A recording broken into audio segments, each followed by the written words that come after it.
विभाग पूर्वी रुकुमतिर घुम्न जाने प्लान छ।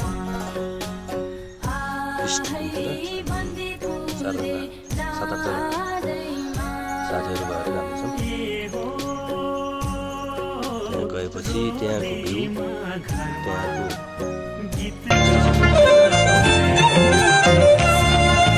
सोझै हो मान्छे म त सोझै हो ए नानी मन पो बैमानी ए नानी मन पो बैमानी।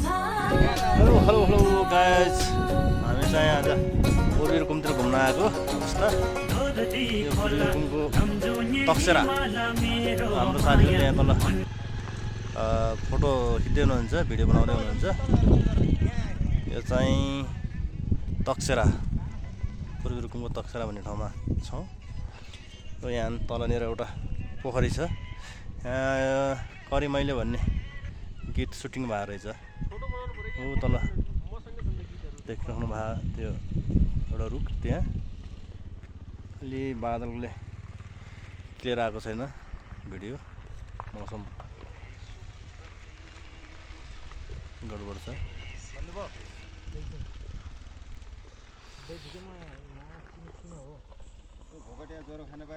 यसो फोटो पनि हानिहालौँ तल।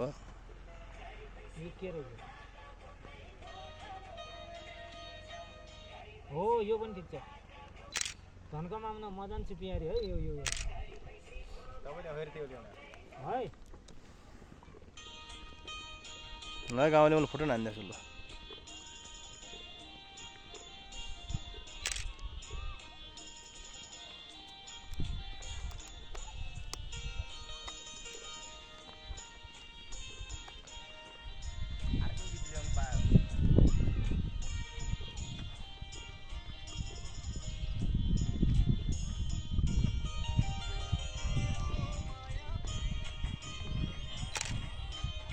घुन मात्रै हो, घुन मात्र रहेछ। झन् गर्न लाग्थेँ म। ओ गाइज हेर्नुहोस् यतातिर पनि हामी एकदम इन्जोय गरिरहेछौँ। इन्जोय गरेको अवस्था। हाम्रो यहाँ शिशिर विष्ट भई आउँदैछ उताबाट।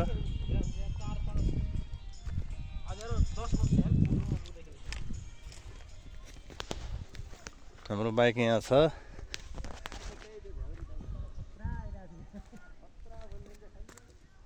ओ यहाँनिर हाम्रो गौतम बुद्धको मूर्ति छ, चिटिक्क परेको, राम्रो छ मूर्ति।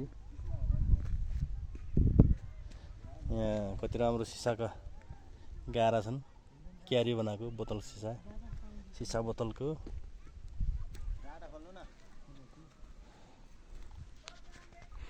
आकाशमा चाहिँ पानी पर्ला पर्ला जस्तो गरेर एकदम मडारिरहेको छ बादल।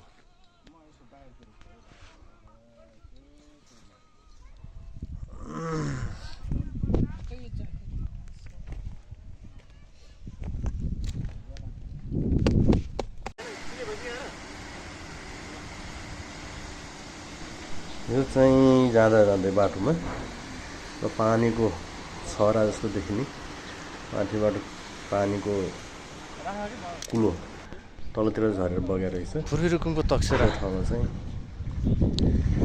खिचेको भिडियो सुटिङ भएको, गीत सुटिङ भएको ठाउँ हो। एउटा भिडियो बनाऊ न उसमा हैन, हामी सबै साथीहरु चाहिँ यसरी हाम्रो गाउँले पुरा हिँडेर आइराख्नु भएको।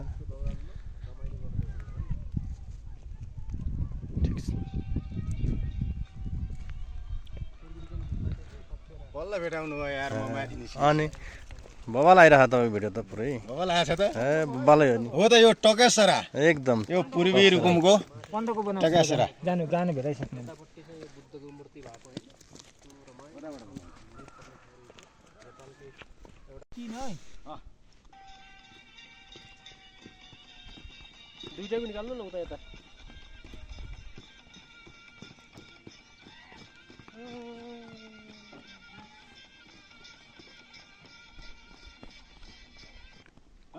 सकियो जाउँ।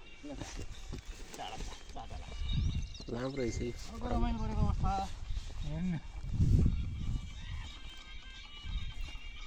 ठिक छ। दामी छ। ए बवाल छ यार। उता देखो पर पोखर। हाल्नु पर्छ। भाइरल। राखिसै दृश्य गर्छ। वहाँबाट आएकै छ नि कति राम्रो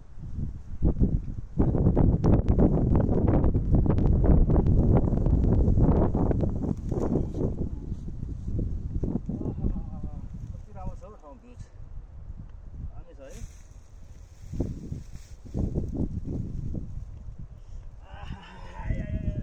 लिएर है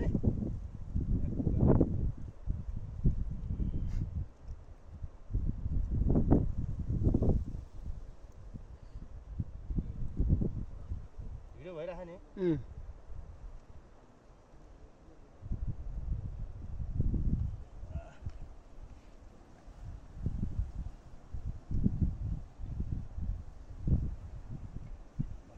एकदम ठिक छ ओके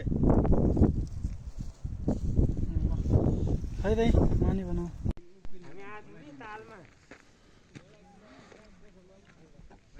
ओहो पारे हामीले हिमाल देख रहा हिमाल हिउँ पग्लिरह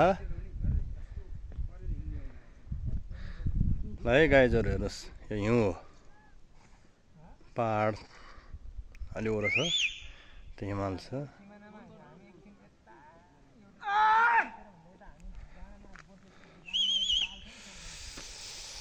आहा कति राम्रो सिन हो आमा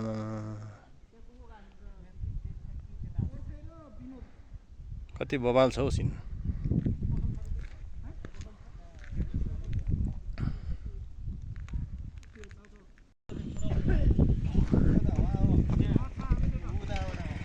ल गाइज हामी चाहिँ अब जान लाग्नु थालेको बाइक स्टार्ट गर्नु सक्नुभयो आफूले हामी आउँदै गर्दाखेरि चाहिँ त्यही बिचैमा छ त सर मैले भन्न कुन ठाउँ हो भन्ने कुरा हो रुकुमै कोट के त्यो शहीदहरूको चाहिँ फोटोहरू भनेको हो त्यो चाहिँ हामी बाटोमा पर्छ र त्यो बाटैमा पर्छ त्यो बाटैमा हो क्या त्यो भनेको किन फोटो देखाउनु मत भनेको त्यहाँ हो कि माथि बाटो निस्किनु पर्छ कि अलिकति त्यहाँ अलिकति चाहिँ माथि निस्किनु पर्छ जाउँ त्यहाँ पुग्नै पर्छ कि यहाँ हेर त यहाँ ल ल ल ल ठिक छ रुकुमै कोठा रुकुमै ल साथी हामी चाहिँ अहिले यो महत भन्ने ठाउँमा आइपुग्यौँ यो रुकुमको महत गाउँमा जनयुद्धका बेलामा द्वन्द्वकालमा हाम्रो सरकारी पक्ष सुरक्षाकर्मी र तत्कालीन विद्रोही पार्टी जनमुक्ति सेनाहरूको मुठभेड भएको ठाउँ त्यति बेला एक आपसमा जमघाभेट भई लडाइँ तथा युद्ध भएको स्थान यसलाई महत गाउँ भनेर चिनिन्छ त्यति बेलाको तत्कालीन नेपाल सरकारको तर्फबाट नेपाल प्रहरीको नेतृत्व गर्दै गरिराख्नुभएका प्रहरी नायब उपरीक्षक ठुले राई त्यति बेला त्यो स्थानको कमान्डसिप इन्चार्ज हुनुहुँदो रहेछ हामीले देखिरहेका छौँ भिडियोमा डिएसपी ठुले राई अहिले त रिटायर भइसक्नु भयो त्यसैले यस ठाउँमा यो मूर्तिहरू बनाएको छ यहाँ सहभागी भएका सरकार पक्ष र जनविद्रोही पक्षका कर्मचारीहरू प्रहरी र जनमुक्ति सेनाको मूर्तिहरू यहाँ देख्न सकिन्छ देखिरहेका छौँ हामीले यो एउटा म्युजियम जस्तै हो सङ्ग्रहालय नै भन्नुपर्छ यसलाई भवनहरू छ घरहरू घर देखिया छ एउटा यो हेलिप्याड छ यहाँ हेलिप्याडमा हेलिकप्टर बसेको छ यो एउटा सबै चित्र मात्रै हो सङ्ग्रहालय जस्तै मूर्ति बनाइएको मूर्ति मात्र हो यो कल्पना गरेर अहिलेको लागि चाहिँ यो काल्पनिक भनौँ कल्पना गरेर बनाएको तर त्यो त्यति बेलाको चाहिँ यो वास्तविक भएको रियल घटना अलिक खिचाउला त्यो भएको हुनाले यस ठाउँमा यस्तो खालको मूर्तिहरू बनाएर राखेको रहेछ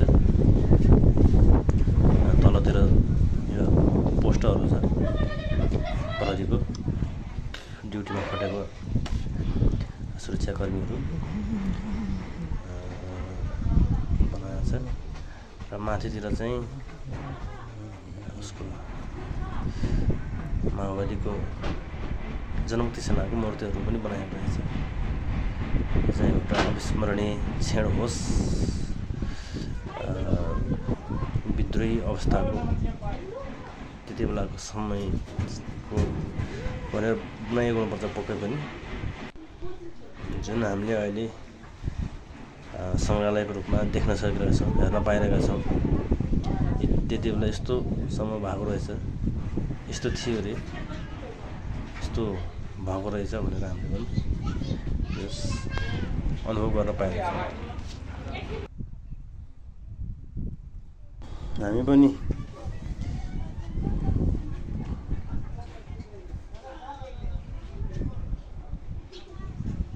रुकुमको भिजिट पछि हामी फर्किसकेका छौँ।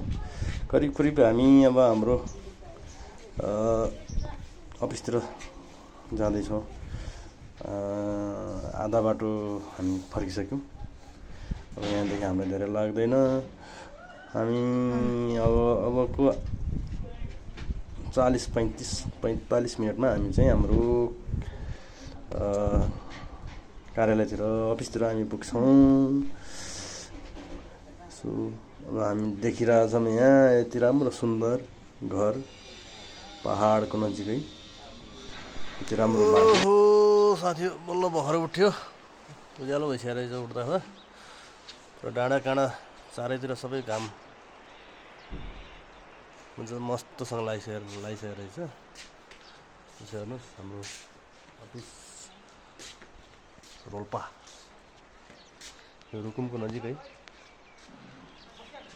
रोल्पाको थबाङ भन्ने ठाउँमा। हजुर घाम त बिहानै आइसकेको छ। घाम लागेर डाँडा काँडा सबै ढाकिसकेको छ घामले। सिट्ठी लाग्यो, खाना पकाउँदैछ टोलीले, खाना पाक्दैछ। यहाँ फुल फुलेको छ मेलको, यहाँनिर गुराँसको फुल फुलेको रहेछ। यहाँ यो रातो रातो देखिन्छ गुराँसको फुल। नेपालमा मात्र पाइने, नेपालको राष्ट्रिय फुल लाली गुराँस। यो चाहिँ धेरै किसिमको हुन्छ, रातो सेतो फुल्ने। यो अलिक बढी प्रजातिको हुन्छ।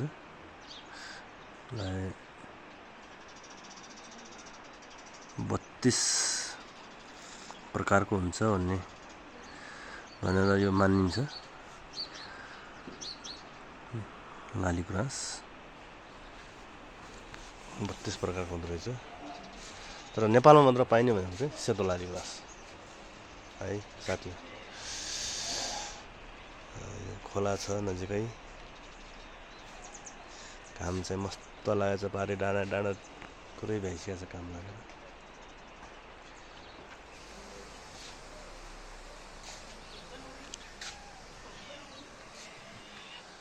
रमाइलो छ, घमाइलो छ घाम लागेर ठाउँ डाँडा काँडा। हाम्रो कति साथीहरू यहाँ गेम खेल्दै हुनुहुन्छ, ब्याडमिन्टन।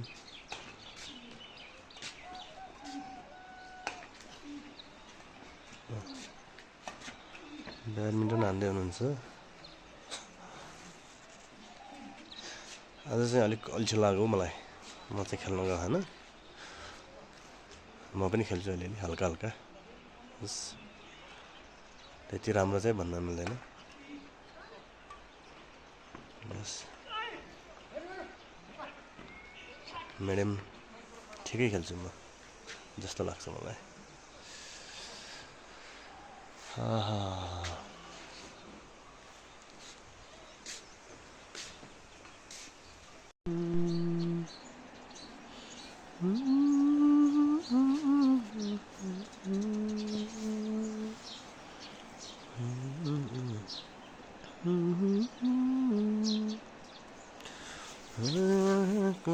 चिसो पानीले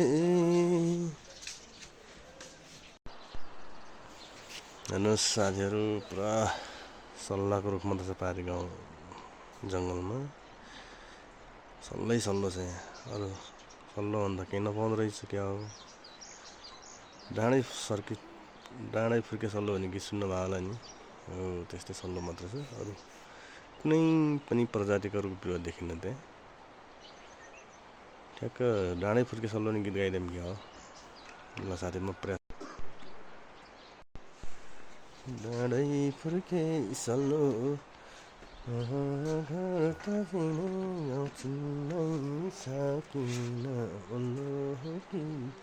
र साथीहरू मेरो भिडियो यहीँ अन्त्य भयो आजको लागि भिडियो हेरेर कस्तो लाग्यो लाइक यदि मन पर्यो भने लाइक कमेन्ट र सब्सक्राइब गरिदिनु होला प्लिज धन्यवाद